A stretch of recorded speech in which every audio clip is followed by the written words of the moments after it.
What are we going to do on another rainy, drizzly day? I know. Let's make coffee. Oh, yeah. So, you know how I do it. How I make my fires. That's right. Big pieces go on the bottom, medium in the middle, smalls on top. That's what I call an upside down fire. If you've been with me for a while, you already knew that. So, let's see if this will light up. Get our smalls going. Oh yeah. Double match trick.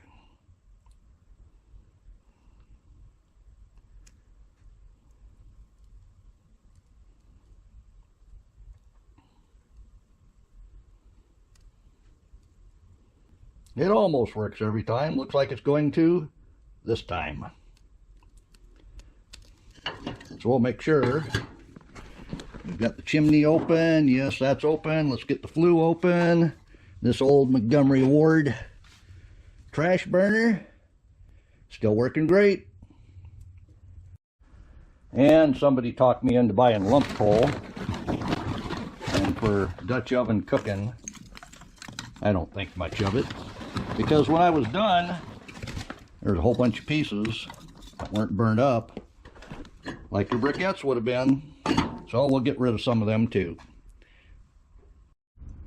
So today's video, I talked to you about what I did with my YouTube money.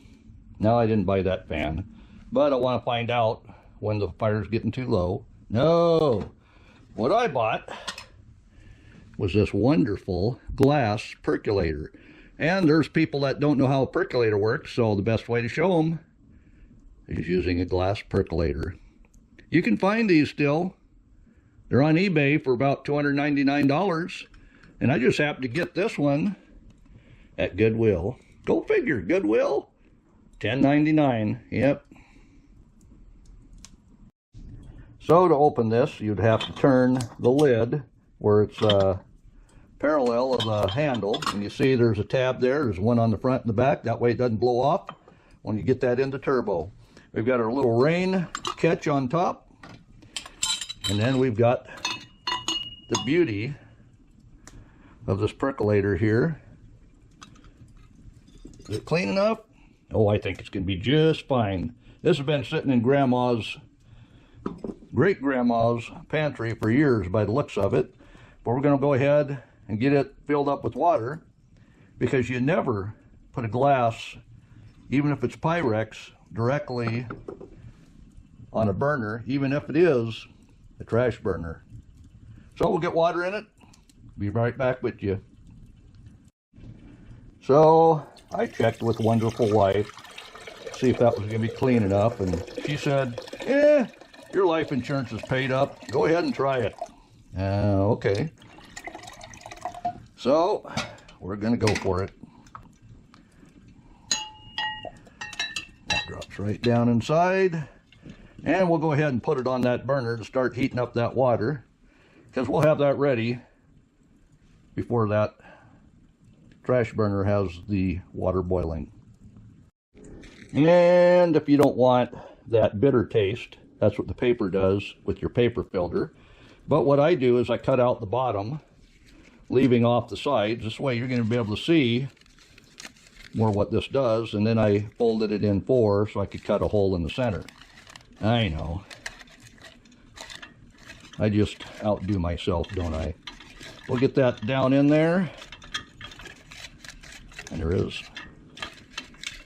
glass to metal bit down there. You see that fits just fine. And we've got our coffee. Like I say, we're going to have this ready before the water is boiling. And this way you can see the magic of a percolator without wondering what the heck is that doing in there. Oh yeah. Let's get our rain droplet device on, and our lid catches in the back, drops to the front, turn it 90 degrees. And now we'll be able to watch that in real time, how percolated coffee works. Sound good? Everybody knows the back burner. Well, at least I do. I'm telling you. But the back burner is always hotter than the front burner because all the flame goes towards the chimney. So we've got that on the back burner. We've got water into it. We'll go ahead, see when that starts to perk. Well, as you can see, and only because this is all Pyrex glass, you can see the bubbles. I think you can see the bubbles going up the center.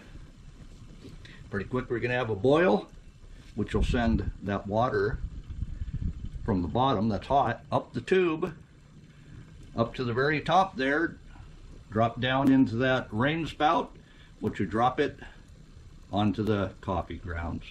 Then it's going to drain through the holes in the bottom, making us some coffee. Oh yeah, can you wait?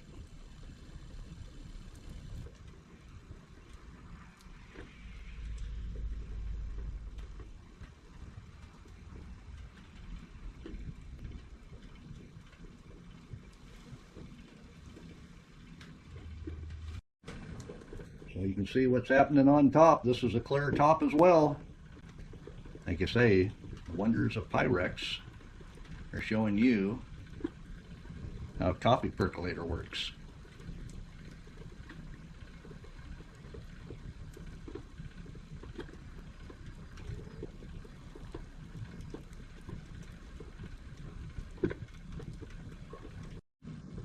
You can see there, we've got coffee being made.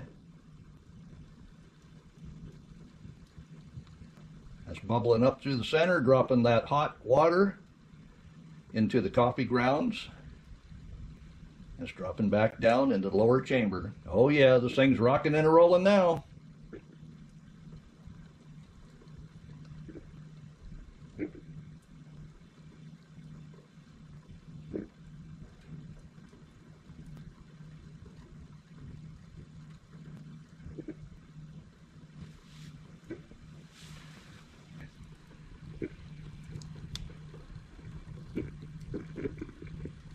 It's almost a constant column of hot water from the bottom.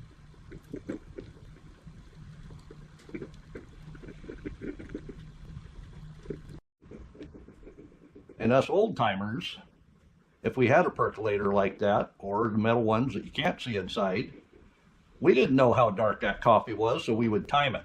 Generally, we timed it for about a 5-minute perk. And as you can see, right now is a 5-minute perk. That coffee's pretty dark looking, isn't it? Oh yeah, you gotta love it. Old technology. And look at the price tag that has that heat activated ink on it. It's all black, just like the coffee. Oh yeah, nice and black coffee.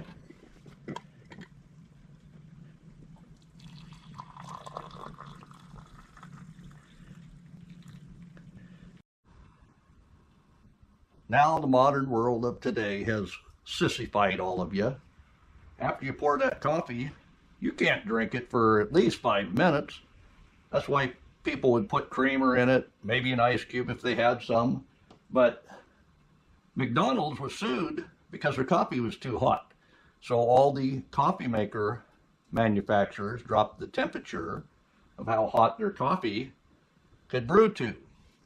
Because that's done on a wood stove, and the only way it's going to work is capillary action, and the only way you have capillary action is have it boiling. And when it boils, that means it's 212 degrees. And let me tell you, that'll put a burn on your tongue. So be careful. If you're making coffee out of one of those percolators at camp, pour it in your cup. Don't pour it in one of those thermos cups that keeps it hot, because it'll burn you in an hour still. This is your only warning. Let that cool down a little bit. Oh yeah, nice hot brew.